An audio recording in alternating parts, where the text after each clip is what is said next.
बिहार में आम लोगों को बालू आज की तारीख में भी महंगी मिल रही है। मेरे साथ खनन मंत्री हैं। मंत्री जी, बालू अब भी लोगों को महंगी मिल रही है, आखिर वजह क्या है और क्यों ऐसी परिस्थिति है? मैं आपके माध्यम से बिहार प्रदेश वासियों को बताना चाहता हूं कि जुलाई अगस्त सितंबर 3 महीना एनजीटी को ध्यान में रखते हुए खनन पे प्रतिबंध लग जाता है, लेकिन अक्टूबर से खनन प्रारंभ होना था। टेंडर की प्रक्रिया जारी हो गई थी, लेकिन एनजीटी ने ही रोक लगा दिया कि बिहार की डीएसआर गलत है, डीएसआर बनाइए और खनन कीजिए। उसी कड़ी में बिहार के माननीय मुख्यमंत्री जी के नेतृत्व में एक बैठक हुई। बैठक में तय हुआ, फिर कोर्ट का मामला आ गया। कोर्ट ने निर्णय दिया है। अब इधर खनन करने का प्रक्रिया जैसे ही प्रारंभ हुआ तो खुशी की बात इधर आई है कि सुप्रीम कोर्ट ने ऑर्डर दिया कि 6 महीने के अंदर डीएसआर कंप्लीट कीजिए और खनिज निगम के माध्यम से प्रक्रिया को आगे बढ़ाइए।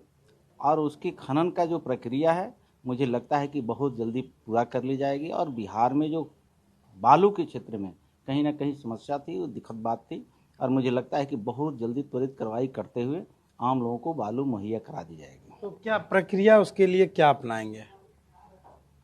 प्रक्रिया है कि अब विभाग नहीं करेगा, खनिज निगम के माध्यम से अब खनन कराया जाएगा और खनिज निगम ही अब करेगा। तो थोड़ा सा समय ज़रूर लग रहा है, और उस प्रक्रिया को जैसे पूरा कर लिया जाएगा तो बालू की कहीं किल्लत नहीं आएगी आम लोगों को बालू। और जहां महंगे दर की बात आ रही है, तो सरकार ने बालू को भी दर सुनिश्चित किया है, उस दर से बालू आम लोगों को मिलना प्रारंभ हो जाएगा। जातिगत जनगणना को लेकर के बहस फिर शुरू हो गई है। आप उस टीम में शामिल थे जो प्रधानमंत्री से मिला था, तो आप क्या सोचते हैं, जातिगत जनगणना होना चाहिए, और होना चाहिए तो किस स्तर पर? मुझे लगता है कि बात का पटाक्षेप हो गया था। बिहार के समस्त नेता, सर्व समाज के लोगों को ये चाहत थी, चिंता थी।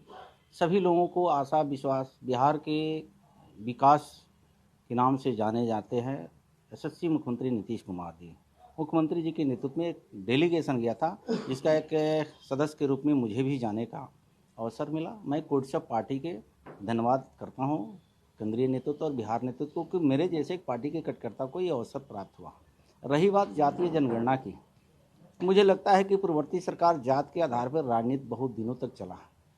जब से क्या 2014 से देश के यशस्वी प्रधानमंत्री नरेंद्र मोदी जी के नेतृत्व में देश आया, तो सबका साथ, सबका विश्वास, सबका विकास के नारा देकर के 1 अरब 30 करोड़ जनता को उन्होंने आश्वस्त किया। जाति पीछे छूट गई, विकास आगे बढ़ गया। यह देश के 1 अरब 30 करोड़ जनता, बिहार के 13 करोड़ जनता को रोटी चाहिए, कपड़ा चाहिए, मकान चाहिए, आवास चाहिए, चलने के लिए रास्ता चाहिए, रहने के लिए घर चाहिए, पहनने के लिए कपड़ा चाहिए, खाने के लिए रोटी चाहिए।